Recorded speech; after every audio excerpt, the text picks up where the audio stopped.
बिस्मिल्लाहिर्रहमानिर्रहीम। अस्सलामु अलैकुम मेरे यूट्यूब फैमिली। अल्लाह पाक आपको खुश रखे, आबाद रखे, अल्लाह आपके खानों में बरकत दे और आपकी जानो अमाल की हिफाजत करे। तो आज आपके लिए मज़ेदार बहुत शानदार रेसिपी लेके आया हूँ। यह जायके के लिहाज से बड़ी मुनफरिद होगी और इसकी खुशबू भी बहुत अच्छी होगी और जो भी खाएगा इसकी तारीफ़ करेगा। सबसे पहले मैंने लिया चॉपर में मैंने एक बड़ा प्याज लिया और 3 से 4 हरी मिर्च लिया और 7-8 जो लहसुन के लिए इसको मैंने चॉप कर लिया। चॉप करके इसका मैं लहदा रख लेता हूँ। तो फिर इसके बाद मैं एक लूँगा बड़ा सा बर्तन, यानी इतना बड़ा नहीं, आम जो घरों में इस्तेमाल होता है वो एक बड़ा सा बर्तन ले लूँगा, यानी खुले मुँह वाला आपने इसमें बर्तन यूज़ करना है। तो इसमें डालना है तकरीबन 8 से 10 चम्मच कुकिंग ऑयल। कुकिंग ऑयल थोड़ा सा गर्म हो जाएगा तो फिर इसमें ऐड करूँगा फूल गोभी। तकरीबन मेरे पास 3 पाव के फूल गोभी थी, इसको मैंने काटा और मोटे मोटे यानी इसमें काट के फूल यानी हाथों की मदद से तोड़ के मैंने इसमें डाले हैं। यानी आपने इसकी कटिंग कम करनी और ज़्यादा यानी हाथों के तोड़ना के ताकि फूल साबित रहें, जो छोटे छोटे फूल बनते हैं।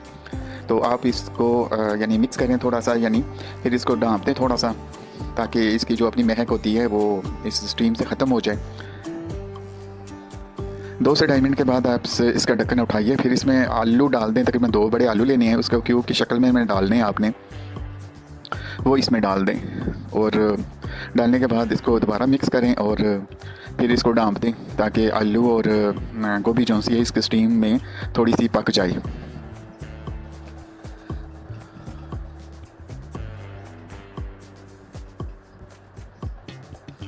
दो से 2.5 मिनट के बाद फिर इसका ढक्कन उठाएंगे तो फिर इसको मैं मिक्स करूँगा।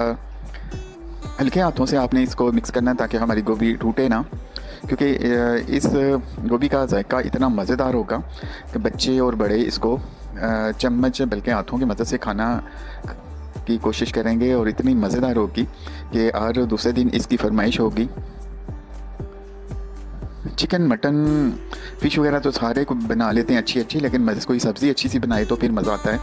तो फिर इसके बाद मैंने जो प्याज, लहसुन और हरी मिर्च का चॉप किया था वो इसमें डाल दूँगा। अगर आपके पास चॉप नहीं है तो आप इसकी पेस्ट भी बना के डाल सकते हैं। फिर इसको थोड़ा सा मिक्स करूँगा और 2 से 2.5 मिनट के बाद जैसे प्याज सौते हो जाएगा फिर इसमें ऐड कर दूँगा मसाले। मसालों में इस्तेमाल करूँगा सबसे पहले आधी चम्मच मिर्च की, चम्मच का चौथा हिस्सा हल्दी, पौनी चम्मच के करीब इसमें डाल दूँगा मैं नमक, आधी चम्मच डाल दूँगा इसमें चाट मसाला और आधी चम्मच डालूँगा टिक्का मसाला जो आम पैकेट में मिलता है वो वाला। ये इसका टेस्ट इतना मज़ेदार होगा, बिल्कुल इस तरह होगा जैसे आप टिक्के कोई खा रहे हैं, लेकिन वो चिकन के नहीं, गोभी और आलू के। वही जायका, वही मज़ा होगा। आप इसके साथ उबाले चावल ले लें, नान और चपाती के भी साथ ले सकते हैं। यकीन जानिए कि इतनी ज़बरदस्त ये रेसिपी बनेगी, इससे पहले आपने इस तरह की गोभी ना तो बनाई होगी और ना ही खाई होगी। मुझे यकीन है कि अगर आप इसको एक बार बनाएंगे तो आपके घर वाले इसको बार बार बनाने की फरमाइश करेंगे।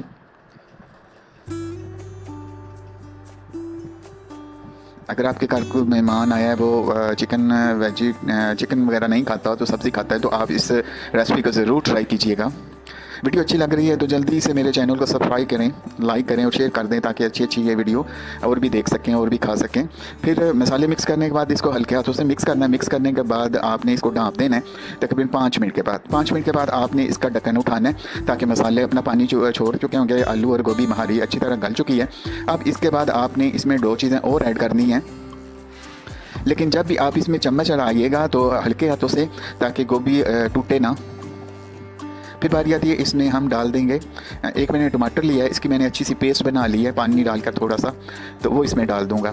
फिर इसके बाद एक आधा कप मैंने दी लिया, इसमें थोड़ा सा दूध ऐड करके वो भी यानी लिक्विड सा बना के वो भी ऐड कर दूंगा। अब आपने इसमें चम्मच नहीं मारना, आपने चम्मच की मदद से इसको मिक्स नहीं करना। अगर मिक्स करना है तो हल्के हाथों से मिक्स करना है ताकि गोभी टूटे ना और गोभी अच्छी तरह ये जो हमने दो चीज़ें डाली हैं टमाटर और दही की, वो इस पर अच्छी तरह कोटिंग हो जाए।